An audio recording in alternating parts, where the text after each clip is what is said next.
Prelúdio. Quando a princípio lancei mão da pena, à mente não me veio a cena, em que compunha um pequeno livro, não, outra obra submetia ao crivo, e mal havendo-a eu terminado, sem perceber, tinha esta começado. Passei a escrever sobre a estrada, do Evangelho, os santos e a sua jornada. De repente, caí numa alegoria desértica, sobre o caminho da perene alegria. E ao transcrever 20 coisas ou mais, deparei-me com 20 outras atrás. Avultosas se multiplicavam, como centelhas ardentes saltava. Não me veio a consciência a desacelerar o passo. Vós a vez de compreender por que não o faço. Assim, portanto, escrevi com uma ideia distinta, sem a intenção de revelar ao mundo o papel com tinta. Na verdade, não sei ao certo o que pensava. Aprazer algum leitor, porém, sei que não cogitava. O fiz, na verdade, para o meu próprio presenteio. A mim mesmo escrevi e não tive nenhum receio. A nada mais me dediquei nas horas devolutas. Perdi-me entre os rabiscos, escondi-me em suas grutas. Permiti-me achar deleite nos atos de distração, indispor-me aos maus pensamentos, às perturbações de então. Apenas sobre este papel dava forma a cada excerto, e dali em diante só pensava em branco e preto. Enquanto fazia, tudo mais aconteceu. Redigi cada palavra, assim o livro se deu. Em comprimento e largura, uma página por vez, tornou-se de repente tão extenso quanto vez. Depois de haver cada ponto final acurado, mostrei meu feito a outros para ver o resultado. Esperei que respondessem com censura ou elã. Uns disseram que primor, outros não vale o afã. Uns disseram publique, outros não o faça. Uns disseram fará bem, outros não terá graça.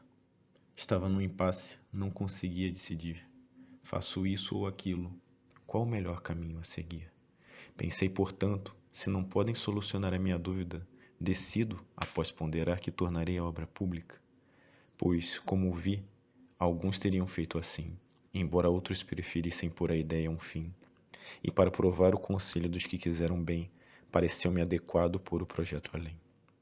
Se antes negava agradar a algum leitor, agora desejava ser a eles benfeitor. Não sabia que na verdade os impedia de ter em mãos o que o deleite lhes traria.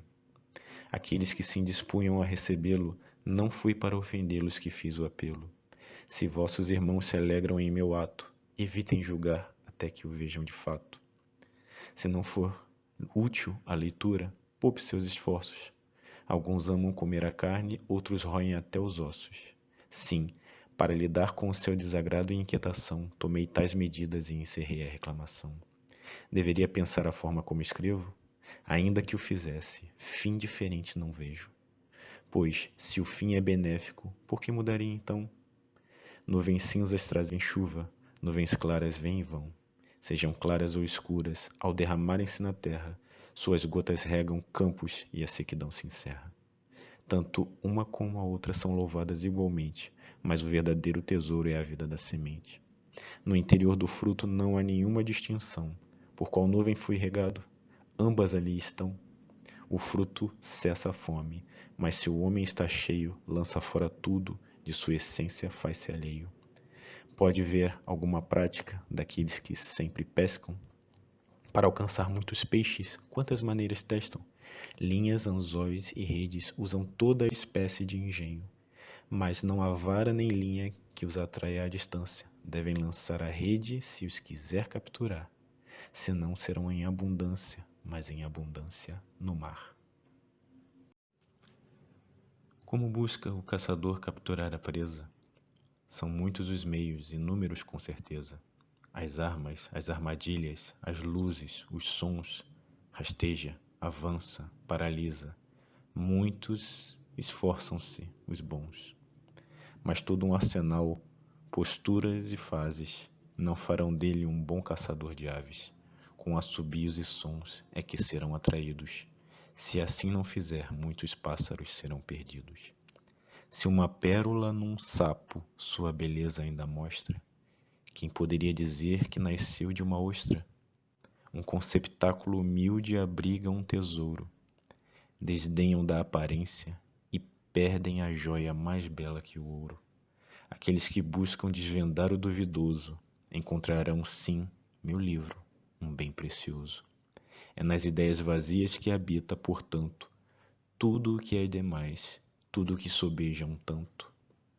Embora não o ame, mas também não deteste, subsista este livro quando for colocado em teste.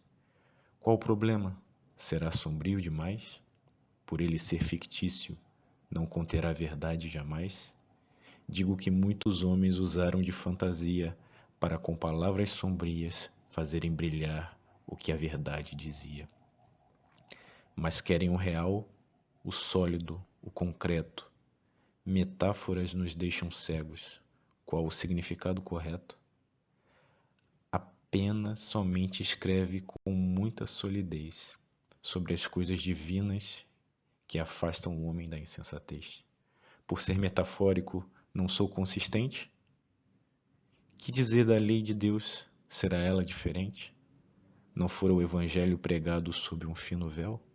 Por parábolas e enigmas se falava sobre o céu. Não mais me alongo, então até a conclusão. Quero solidez, mas preste muita atenção. Pode não ser tão sólido o que sólido vemos. O que é dito em parábolas que não desprezemos. Ouçam sã doutrina sem sermos machucados. Na alma, os bons conselhos sejam sempre bem guardados. Minhas palavras sombrias, cheias de mistério, carregam a verdade como um bloco de minério. As metáforas estiveram na boca dos profetas, que assim revelaram verdades secretas. Cristo e os apóstolos o fizeram por todos os cantos, falaram da verdade cobrindo-a com mantos. Devo falar sobre os santos escritos, pelo estilo e conteúdo fazem orgulhos contritos. Então, repletos dela, do início ao fim, figuras ocultas e alegorias sem fim, deles brilha a luz que nunca perde efeito, que torna a escuridão da noite em dia perfeito. A ti que me censuras, passe tua vida pelo crivo. Encontrarás muito mais sombras que verá neste meu livro. Se encontrar falhas em meus escritos, saiba bem, nos teus melhores atos, linhas tortas há também. Coloquemo-nos agora diante dos imparciais. A sua passividade ofereço 40 aventuras ou mais. Encontrarás mais sentido nas minhas entrelinhas do que em templos fartos de mentiras mesquinhas. Venha verdade, venha mesmo que enfaixada, alerta sobre o julgamento, faze a mente renovada, leva suas doces palavras junto da própria compreensão, preenche ainda a memória dos que a ti ouvirão. O que mais agrada aos nossos pensamentos é o que nos traz calma para os dias de tormento. Palavras sãs, sei, Timóteo usou. A verdade velada nunca agradou. Mas Paulo não proíbe em lugar algum o uso das palavras a homem nenhum. É como se o ouro escondido estivesse num canto em que só quem procura aparece. Acrescento ainda uma coisa além. Estás ofendido agora? Eu não estou também. Deveria eu cobrir meus assuntos com mais panos? Ou descrever mais um pouco para fazer claro os meus planos? Coloco agora, portanto, 3 breves propostas aos meus apoiadores que procuram por respostas. O uso desse método a mim não foi negado, por isso não pretendo ser em uso exagerado. Pendure palavras, figuras, o que quiser, leitor. Entenda o sentido, esqueça o temor. Tudo haverá de ter uma aplicação. A verdade é prática, para o sim e para o não.